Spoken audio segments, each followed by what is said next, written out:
একসময় বনি ইসরাইলের এক গ্রামে ছিলেন এক অত্যন্ত ধার্মিক ব্যক্তি। তার নাম ছিল বারসিসা। মানুষ তাকে বিশ্বাস করত, সম্মান করত, কিন্তু শয়তান ঠিক করেছিল তাকে ধ্বংস করবেই। একদিন ৩ ভাই জিহাদে যাওয়ার আগে তাদের বোনকে নিরাপদে রাখতে চাইল। সবাই বলল, বারসিসার কাছেই রেখে যাও। প্রথমে সে অস্বীকার করেছিল, কিন্তু শয়তানের এক ফিসফিসানি তার মন বদলে দিল। শুরুটা ছিল খুব ছোট, দূর থেকে খাবার রাখা, তারপর দরজার সামনে, তারপর ঘরের ভেতরে, তারপর কথা বলা।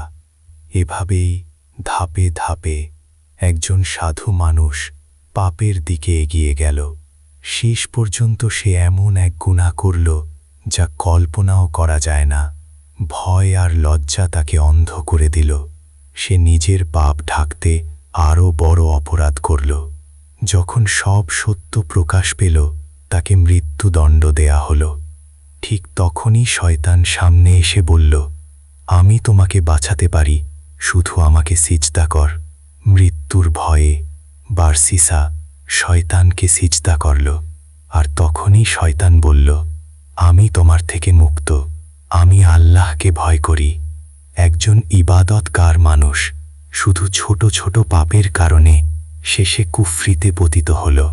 তাই মনে রাখুন, শয়তান কখনো হঠাৎ বড় পাপে ফেলে না, ধীরে ধীরে ধাপে ধাপে আপনাকে ধ্বংস করে।